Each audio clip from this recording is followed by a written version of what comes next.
Welcome to Radhika's kitchen. இன்றைக்கி layer parotta எப்படி செய்யுதுன்னு பார்க்கலாம் வாங்க. ஃபஸ்ட்டு நம்ம மாவு பிசைஞ்சிக்கலாம். 200 ml தண்ணி ஊற்றிட்டு 1 ஸ்பூன் உப்பு சேர்த்திட்டு நல்லா கலந்துடணும். அந்த உப்பு வந்து தண்ணியில் நல்லா மிக்ஸ் ஆகிடணும். 1/2 kg மைதா மாவு எடுத்துருக்கேன். இப்படி கலக்கிட்டு அதுக்கப்புறமா கொஞ்சம் கொஞ்சமாக தண்ணி சேர்த்திட்டு சப்பாத்தி மாவு பதத்துக்கு மாவு பிசைஞ்சிக்கணும். இப்படி நல்லா அழுத்தம் கொடுத்து பிசைகிறப்போ நல்லா சாஃப்டாக வரும். இந்த மாதிரி ஒரு 10 டைம் அடிச்சிட்டு மாவை சுருட்டி மேலே வந்து எண்ணெய் தடவிட்டு ஒரு 3 மணி நேரம் விட்டுறணும். அப்போ தான் நல்லா சாஃப்டாக வரும் மாவு. பாருங்கள், நல்லா சாஃப்டாக இருக்குது. இப்போ இதை எப்படி உருண்டை பிடிக்கிறதுன்னு காட்டுறேன். இந்த மாதிரி உருண்டையை பிடிச்சிக்கணும். இதே மாதிரி எல்லா உருண்டையும் பிடிச்சிக்கலாம். எனக்கு 1/2 kg மாவுக்கு இவ்வளோ பரோட்டா வந்துச்சு.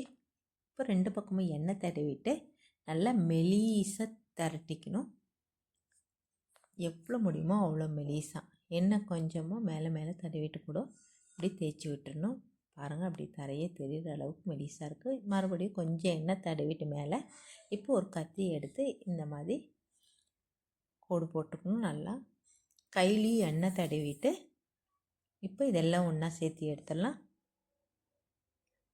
எடுத்துகிட்டு உருண்டை பிடிச்சிக்கணும். இப்போ உருண்டை பிடிச்சிட்டு அதுக்கப்புறமா நம்ம கட்டையில் வந்து திரட்டக்கூடாது, கையிலேயே வந்து லேசாக திரட்டி எடுத்துக்கணும். இந்த மாதிரி அடுப்பை சிம்மில் வச்சுட்டு இப்போ சுட்டு எடுக்கலாம். எவ்வளோ லேயர் சூப்பராக தெரியுது பாருங்கள்.